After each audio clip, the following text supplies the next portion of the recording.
Hello viewers, আসসালামু আলাইকুম। Welcome back to my channel. আজকে আবারও সবাইকে স্বাগতম জানাচ্ছি আমার নতুন আরও একটি রেসিপি দেখার জন্য। আজকে শেয়ার করব ডিম আর আটা দিয়ে মুখে স্বাদ লেগে থাকার মতো একটা নাস্তা তৈরির রেসিপি। এটাকে আমরা পিঠাও বলতে পারি। পিঠা বা নাস্তা যেটাই বলি না কেন, এগুলো খেতে কিন্তু হবে অনেক টেস্টি। বিকেলের নাস্তা কিংবা বাচ্চাদের টিফিনের জন্য কিন্তু এই নাস্তাগুলো একদম কম সময় তৈরি করে নেওয়া যাবে। আর এগুলো যদি আপনি একবার বাসায় বানান, বারবার কিন্তু রিকোয়েস্ট আসতেই থাকবে। আশা করছি আমার আজকের নাস্তা রেসিপিটি সবার কাছে ভীষণ ভালো লাগবে। ভালো লাগলে প্লিজ একটি লাইক দিয়ে চ্যানেলটিকে সাবস্ক্রাইব করে দিবেন, আর পাশে থাকা বেল আইকনটি প্রেস করে দিতে পারেন যেন পরবর্তী ভিডিও নোটিফিকেশন সবার আগে পৌঁছে যায়। তাহলে চলুন দেখে নেওয়া যাক ডিম আর আটা দিয়ে মুখে স্বাদ লেগে থাকার মতো নাস্তা রেসিপিটি কিভাবে তৈরি করছি। ফার্স্টে এখানে দেখুন একটা ছোট বাটি নিয়েছি। এখন এটার মধ্যে একটা মিডিয়াম সাইজের ডিম ভেঙে নিচ্ছি। নাস্তার জন্য এই ডিমটা কিন্তু আমাদের অবশ্যই রুম টেম্পারেচারে হতে হবে। মানে ডিমটা যদি ফ্রিজে থাকে তাহলে নাস্তাগুলো তৈরি করার 30 মিনিট আগে অবশ্যই আমাদের বের করে নিতে হবে। ডিমটা ভেঙে নেওয়া হয়ে গিয়েছে। এখন এটাকে আমি একটা সাইডে রেখে দিচ্ছি। তারপরে এখানে দেখুন একটা মিক্সিং বোল নিয়েছি। এখন এটার মধ্যে নিয়ে নিচ্ছি 1.5 কাপ পরিমাণ আটা। আটার পরিবর্তে এখানে চাইলে আপনারা কিন্তু ময়দাটাও নিতে পারেন, কোনো অসুবিধা নেই। আর আটার পরিমাণটাও আপনারা আপনাদের পরিমাপ মতো বাড়িয়ে কমিয়ে নিয়ে নিতে পারেন। তবে আটার পরিমাণটা বাড়িয়ে নিলে সেক্ষেত্রে ডিমের পরিমাপটাও কিন্তু বেড়ে যাবে। তারপর এটার মধ্যে আমি অ্যাড করে দিয়েছি 1/4 কাপ চিনি। চিনির পরিমাণটা যার যার টেস্ট অনুযায়ী দেওয়া যাবে, মানে যে যেরকম মিষ্টি খেতে পছন্দ করেন ঠিক তেমনটাই দিয়ে নেবেন। তারপর আমি এখানে অ্যাড করে দিচ্ছি 1 টেবিল চামচ ইস্ট পাউডার। এটা আপনারা যে কোনো মুদি দোকানে পেয়ে যাবেন। তারপর এটার মধ্যে আমি অ্যাড করে দিচ্ছি 1/2 চা চামচ লবণ। তারপর আমি এখানে অ্যাড করে দিচ্ছি 1 চা চামচ বেকিং পাউডার। তারপর আমি এখানে অ্যাড করে দিচ্ছি 2 টেবিল চামচ রান্নার তেল। আমি রান্নায় যে সানফ্লাওয়ার তেলটা ইউজ করি সেটা আমি এখানে অ্যাড করে দিচ্ছি। সব কিছু উপকরণ আমাদের এটার মধ্যে অ্যাড করা হয়ে গিয়েছে। এখন এটার মধ্যে অ্যাড করে দিচ্ছি আগে থেকে ভেঙে রাখা ডিম। এখন আমি হাত দিয়ে এই সব কিছু উপকরণ আটার সাথে খুব ভালোভাবে মিশিয়ে নিব। আমরা নাস্তার জন্য একটা ডো তৈরি করব, তবে প্রথমে কিন্তু এখানে কোনো রকম পানি অ্যাড করা যাবে না। প্রথমে ডিম দিয়ে আটাটাকে খুব ভালোভাবে মেখে নিতে হবে। প্রথমে যদি পানি দেওয়া হয় তাহলে কিন্তু ডোটা লুজ হয়ে যাওয়ার চান্স থাকবে, তাই ডিম দিয়ে খুব ভালোভাবে মেখে তারপর আমাদের এখানে পানি অ্যাড করতে হবে। বন্ধুরা, অসম্ভব মজার আজকের এই নাস্তাটা চাইলে কিন্তু আপনারা বাচ্চাদের টিফিনেও শেয়ার করতে পারেন। বাহির থেকে অস্বাস্থ্যকর টিফিন না কিনে এটা বানিয়ে বাচ্চাদের টিফিনে শেয়ার করতে পারেন। দেখবেন বাচ্চারা এটা ভীষণ পছন্দ করবে। বন্ধুরা, দেখতেই পাচ্ছেন ডিম দিয়ে আটাটাকে আমি খুব ভালোভাবে মেখে নিয়েছি।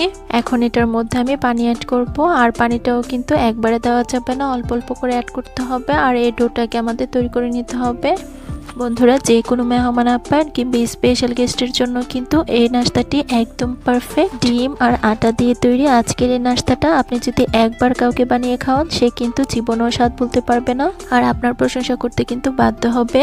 বন্ধুরা, নাস্তার জন্য এই ডোটা আমাদের একটু সময় নিয়ে মথে নিতে হবে।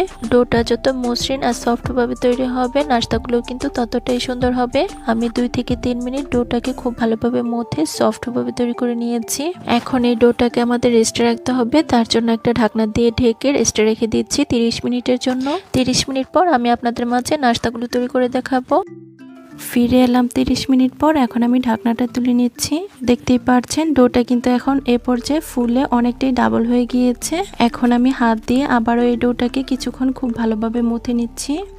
ডোটাকে আমি 1 থেকে 2 মিনিটের মতো খুব ভালোভাবে মথে এটাকে আমি 2টি ভাগে লেচি কেটে নিচ্ছি। এখন এই লেচিগুলোকে হাত দিয়ে আমি একটু গোল শেপ তৈরি করে নিচ্ছি। দেখতেই পাচ্ছেন একটি লেচি আমাদের গোল শেপ দেওয়া হয়ে গিয়েছে। এখন একইভাবে অপর লেচিটাও খুব ভালোভাবে আমরা বল শেপ দিয়ে নিব। দেখুন 2টি লেচি আমাদের গোল শেপ দেওয়া হয়ে গিয়েছে। এখন এখান থেকে একটি লেচি আমি বোর্ডের উপর নিয়ে নিচ্ছি। এখন লেচিটার মধ্যে অল্প পরিমাণ আটা ছিটিয়ে নিচ্ছি।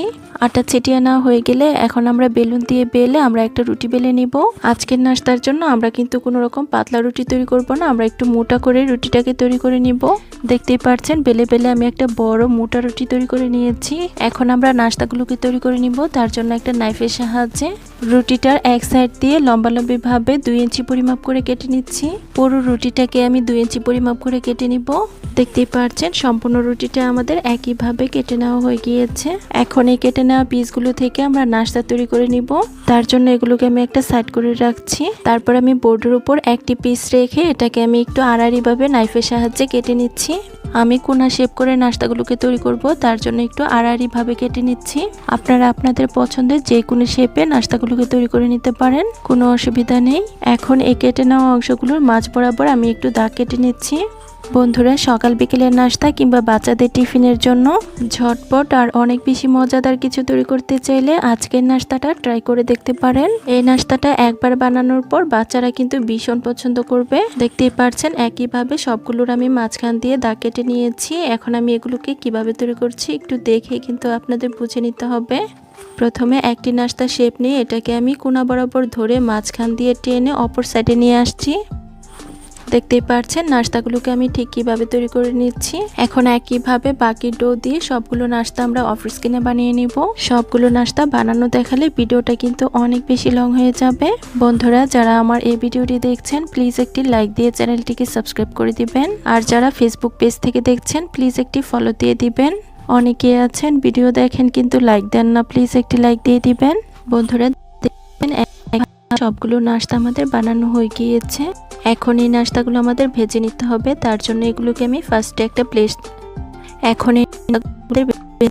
তার জন্য নাস্তাগুলো আমি প্লেটের মধ্যে নিয়ে। বন্ধুরা দেখুন সবগুলো নাস্তা আমাদের প্লেটের মধ্যে নিয়ে নেওয়া হয়ে গিয়েছে। আর দেখুন এই পর্যায়ে নাস্তাগুলো দেখতে কি অসম্ভব কিউট লাগছে। এখন এই নাস্তাগুলো আমরা ভাজতে চলে যাব, তার জন্য এখানে দেখুন চুলায় একটা প্যান বসিয়ে দিয়েছি। এখন এই প্যানটার মধ্যে আমি পর্যাপ্ত পরিমাণ তেল দিচ্ছি। এখন এই তেলটা যখন খুব ভালোভাবে গরম হয়ে যাবে এর মধ্যে আমি একে একে নাস্তাগুলোকে ছেড়ে দিব। নাস্তাগুলো তেলে ছাড়ার আগে আমাদের কিন্তু অবশ্যই এ পর্যায়ে খেয়াল রাখতে হবে তেলটা যেন অতিরিক্ত গরম না হয়ে যায়।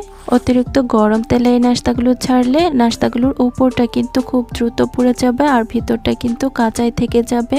একবারে সবগুলো নাস্তা ভাজা যাবে না, প্যানের মধ্যে যতগুলো ধরে আমি দিয়ে দিচ্ছি।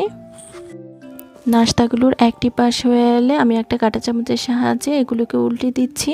বন্ধুরা, বাচ্চাদের টিফিনের জন্য বাইরে থেকে অস্বাস্থ্যকর টিফিন না কিনে একদিন এই নাস্তাটা বানিয়ে টিফিনে দিতে পারেন। দেখবেন বাচ্চারা এই নাস্তাটা কিন্তু ভীষণ পছন্দ করবে। বন্ধুরা, দেখতেই পাচ্ছেন নাস্তাগুলো আমাদের খুব ভালোভাবে উল্টে দেওয়া হয়ে গিয়েছে। এখন নাস্তাগুলোর দুটি পাশ খুব সুন্দর একটা কালার আসা পর্যন্ত অপেক্ষা করব।